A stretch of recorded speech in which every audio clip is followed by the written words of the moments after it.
Saodat asri qissalari 2-kitob. Sha'bon oyi tugar ekan, mo'minlarga saodatga eltuvchi yana bir ibodatga chorlab yangi amr keldi. Ey mo'minlar, sizlarga roza sizlardan oldingilarga farz qilingani kabi farz qilindi. Uni ado etsalaringiz taqvodor bo'lasizlar. Baqara surasi 183-oyat.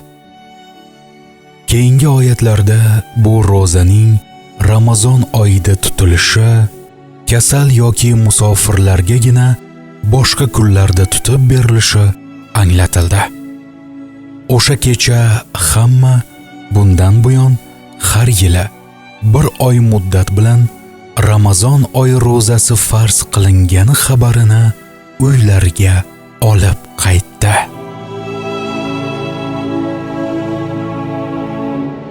Nihoyat Sha'bon oyining oxirgi kuni keldi. Rasululloh sollallohu alayhi va sallam o'rinlaridan turdilar. Masjidning old qismidagi xurmo daraxtidan bo'lgan ustunga suyangancha ashobga murojaat etdilar. Ey insonlar, ulug' va muborak bir oyning soyasi ustingizga tushib turibdi. Bu oyning ichida 1000 oydan ham xayrli bir kecha bordir. Shunday oyki, Alloh taolo uning kunduzlarini roza bilan o'tkazib, kechalarini ibodat bilan ziynatlashingizni munosib ko'rgandir. Bu oyda o'ziga farz bo'lmagan biron xayrli ishni qilib, Allohga yaqinlik qilishga uringan kishi boshqa oylarda farzni ado etgan kabidir.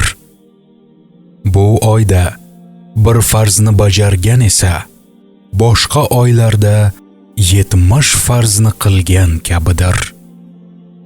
Bu oy sabr oyidir. Sabrning savobi va natijasi jannatdir. Bu oy ko'klamlashuv oyidir. Mo'minning rizqi orttiriladigan oydir. Kim bu oyda bir ro'zadorni mehmon qilib, izzat ikrom qilsa, bu yaxshiligi unga gunohlari uchun mag'firat, jahannamdan qutulish bo'ladi. Uning ajr va mukofotidan kamaytirilmaslik sharti bilan nargisiga ham ayni savob yetadi.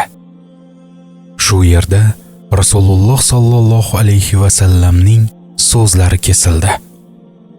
Ey Allohning payg'ambari, bitta ro'zadorni iftor qildiradigan ovqatni hammamiz ham topa olmaymiz-ku, deyishdi ba'zilar. Janobi Rasululloh sollallohu alayhi va sallam marhamat qildilar. Alloh taolo bu savobni bittagina xurmo yoki bir qultum suv bilan yoxud bir piyola sut bilan ro'zasini oshtirganga ham bergay, deb javob berdi. Va yana so'zlarida davom etdilar.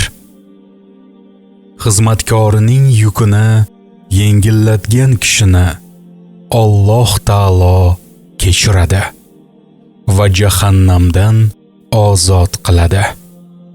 Bu oyda 4 narsani mahkam ta'qib eting. Bu 4dan 2si bilan Robbingizni rozi qilasiz, 2siga esa juda muhtojsiz. Robbingizni rozi qiladiganingiz 2 xusus. Kalimai shahodatga yopishib, uni ko'p takrorlash va Alloh taolodan mag'firatini so'rashdir. Juda muhtoj bo'lganingiz 2 narsa esa Alloh taolodan jannatni istash, do'zax azobidan Allohning panohiga sig'inish.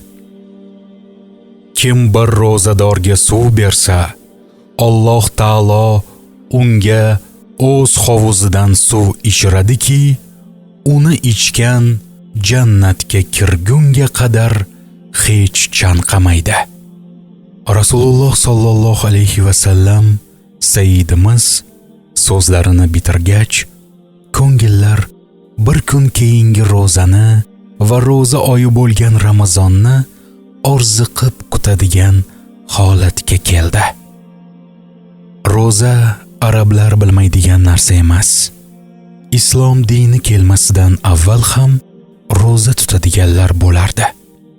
Faqat payg'ambarimiz tabliğ etgan Ramazon ro'zasini hech qachon unday ro'zalar bilan taqqoslab bo'lmasdi.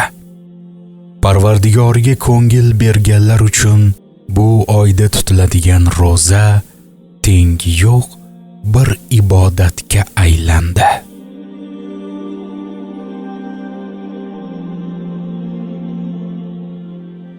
O'sha yili Ramazonning ilk kuni yoz oyining oxirgi chorshanbasiga to'g'ri kelgan.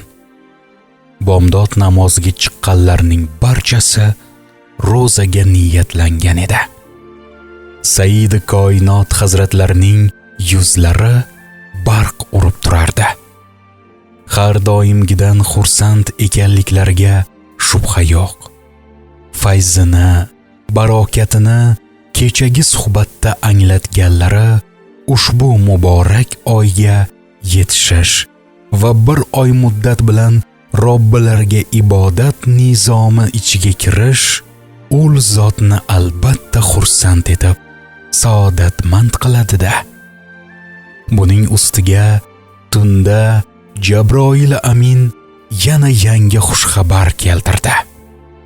Bundan buyon Ramazon oylarida Qur'oni Karimning o'sha kunigacha nozil bo'lgan qismini birgalikda o'qib, yana bir bor xatm qiladigan bo'ldilar. Vahiy farishtasi Jabroil o'qiydi, sarvari anbiyo jim tinglab o'tirishlari kerak. Lekin bu tinglash quloq bilan emas, qalb bilan, ruh bilan, ko'ngil bilan bo'lar. Mohiyatini Allohdan va Rasulidan boshqa hech kim bilmaydigan bir tilovat va tinglash bilan turlar bezalar edi. O'qilgan har oyatda payg'ambarimizning ayri bir xotiralari bo'lardi. Har bir oyatning qayerda, qachon, qaysi sabab bilan nozil qilinganini yaxshi biladigan ham ul zot edilar. Jabroil Aminni tinglar ekanlar, ba'zan Hiro tog'ining qiyaliklari orasida berilgan o'qi amrini eslar, ba'zan uylarida vahiyning ta'siridan qutulish uchun yotoqqa kirganlarda nozil bo'lgan ey liboslarga burkanib olgan zot, turingda insonlarni oxirat azobidan ogohlantiring. Ushbu Mudassir surasining 1-2 oyatlari bilan titrar, ba'zan Safo tepaligida insonlarga ilk bor da'vat qilgan kunlarining xotiralari bilan yashar edilar.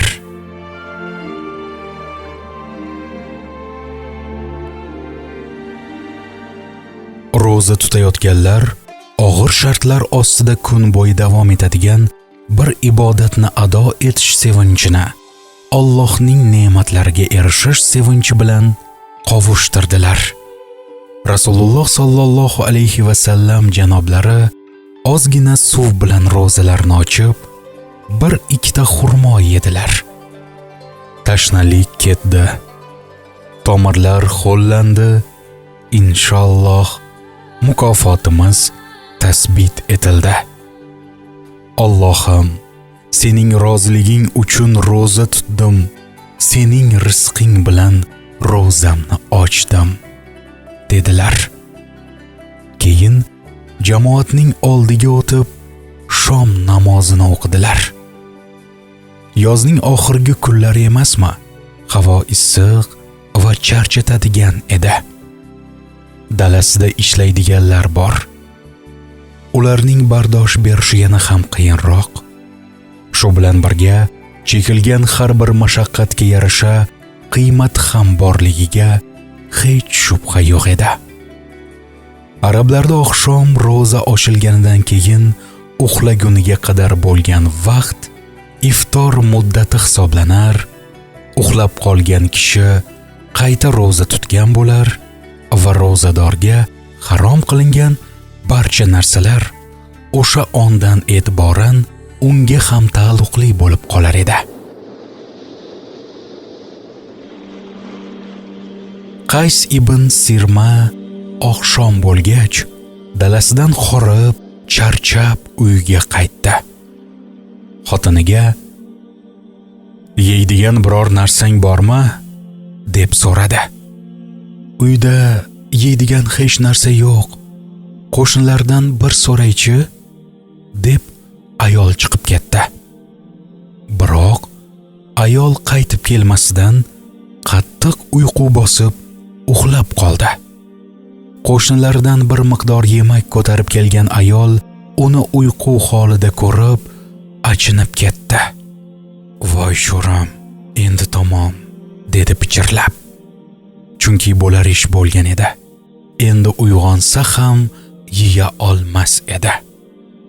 Shunday qilib, Qays ertangi kunning ro'zasini darmonsiz vujud va och qorin bilan boshladi.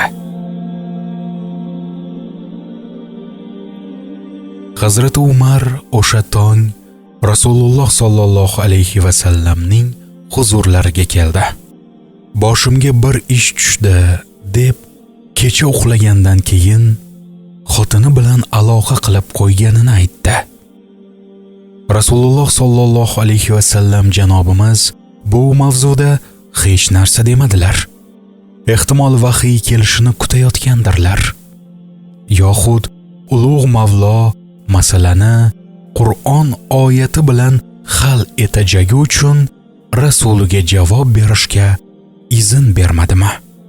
Qaysni ham o'sha kuni borgan sari kuchayib borayotgan qattiq holsizlik ushladi. Nihoyat oqshom tushib, ro'zasini ochishga imkon topa olmay hushidan ketdi. Uning ahvoli ham Rasulullohga bildirildi. Rasul akram sollallohu alayhi va sallamning yuzlarida vahiy alomatlari ko'rinib, ma'lum vaqt o'tgach, Sayyidimiz Alloh taoloning ushbu amrini o'qib eshittirdilar. Sizlarga ro'za kechasida xotinlaringizga qo'shilish halol qilindi. Ular sizlarning libosingiz, sizlar ular uchun libossiz. Ya'ni xotin bir-biriga kishi libosga muhtoj bo'lgani kabi muhtojdirlar. Alloh sizlar o'zlaringga xiyonat qilayotganlaringni bilib, tavbalaringni qabul qildi va sizlarni avf etdi. Endi ular bilan ro'za kechalarida ham bemalol qovushingiz va Alloh sizlar uchun yozgan narsani, farzandni talab qilingiz va to tongda oq ip qora ipdan ajraladigan paytgacha yeb ichaveringlar. So'ngra kechgacha ro'zani benuqson qilib tutinglar. Masjidlarda e'tikofda bo'lgan chog'ingizda kechalari ham ular xotinlaringiz bilan qo'shilmang. Bular yuqorida mazkur bo'lgan hukmlar Allohning chegaralaridir. Bas, ularga yaqinlashmangiz. Odamlar harom ishlardan saqlanishlari uchun Alloh o'z oyatlarini mana shunday ochiq ravshan bayon qiladi. Baqara surasi 187-oyat. Bu oyatlar tabliğ etilganidan keyin kelgan yengillik ashabi kiromning yuzlarida mamnunlik alomati o'laroq ifoda topdi. Keyinroq nabiylar sarvari sallallohu alayhi va sallam ashabni kechasi turib ovqatlanishga tashviq etdilar. Saharlik qiling, chunki saharlikda baraka bor. Kunduz tutadigan ro'zaga saharda ovqatlanib quvvat to'plang. Kecha ibodatiga bardosh bera olish uchun qaylula uyqusidan foydalaning, dedilar. O'sha oqshom mo'minlar uy-uylariga sevinch ila qaytishdi. Ular bundan buyon saharlikdan foydalanib, kunlik ibodatga to'q qorin bilan borishar edi. Ro'za amrini bildirish uchun kelgan oyatdagi Alloh sizlarga yengillikni istaydi, sizlarga og'ir bo'lishni istamaydi buyrug'i ana shunday imkonlar ochdi. Kechalari saharlikka turganlar kunlari behuda o'tkaziladigan kun emasligini bilib, ro'za ibodatiga kirishar, Alloh roziligiga erishish orzuyi bilan kalima-i tavhid o'qishar, Qur'on o'qishar, mag'firat so'rab duo qilishar edi. Payg'ambarimiz sollallohu alayhi va sallam anglatgan baraka ana shu tomondan tajalli etardi. Biroq bu nima? Tanish ovozi ila yuksalgan azon saharlik qilayotgan odamlarga yeb ichishni to'xtatishlari lozimligini bildirayotgandek edi.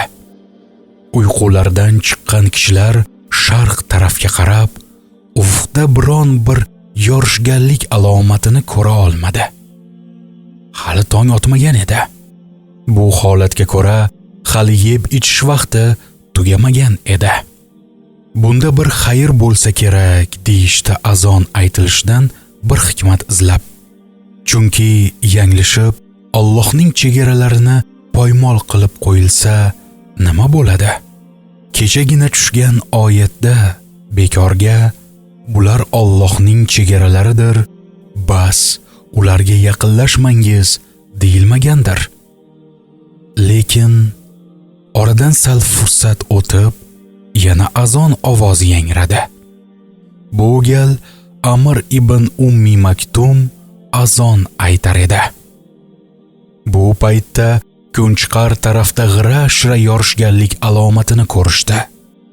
Bu azondan so'ng bomdod namozi uchun Rasululloh sollallohu alayhi va sallamni kuta boshlashdi. Oradan bir oz vaqt o'tib, sarvari olam chiqdilar. Birga namoz o'qishdi. So'ng Janobimiz ashoblarga qarab, sizni Bilolning azoni chalg'itib saharlik qilishdan to'xtatib qo'ymasin. U ibodat uchun turadiganlarga tongning yaqin ekanini bildirish va uxlab yotganlarni uyg'otish uchun aytildi. Yana sizni ufqda tikka ko'ringan yorug'lik ham chalg'itmasin. Ufqqa yassi bo'lgan tong yorishishini kutinglar. Amr ibn Ummi Maktum o'qiydigan azongacha yeb ichaveringlar deb marhamat qildilar. Shunday qilib masala ravshanlashdi. Keyingi kechalarda Bilolning azonini eshitganlar Alloh sendan rozi bo'lsin ey Bilol deb tashakkur bildiradigan, amr aytadigan azonga qadar bemalol yeb ichadigan bo'lishdi.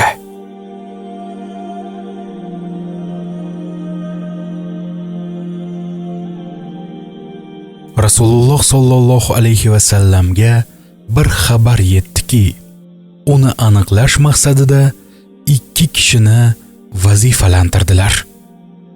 Jimgina Madinani tark etib, Shom yo'liga chiqishni, Makkadan Shomga kelgan karvonning qaytishi haqida ma'lumot olishni va vaqt o'tkazmasdan qaytib kelishni tayinladilar. Zimmalarga ushbu vazifa yuklatilgan bas bilan oddiy bir kuni erta tongda hech kimga bildirmasdan Madinadan chiqib ketishdi.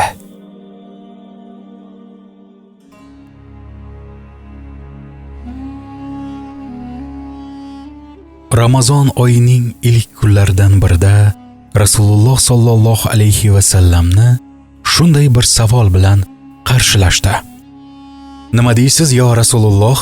Farz namozlarni o'qisam, Ramazon ro'zasini tutsam, Alloh harom qilgan narsalarni harom bilib, ularga tegmasam, halol qilinganini halol bilib, ulardan foydalansam va bularga hech narsa qo'shimcha qilmasam, jannatga kira olamanmi? Payg'ambarimizning javoblari birgina so'zdan iborat bo'ldi.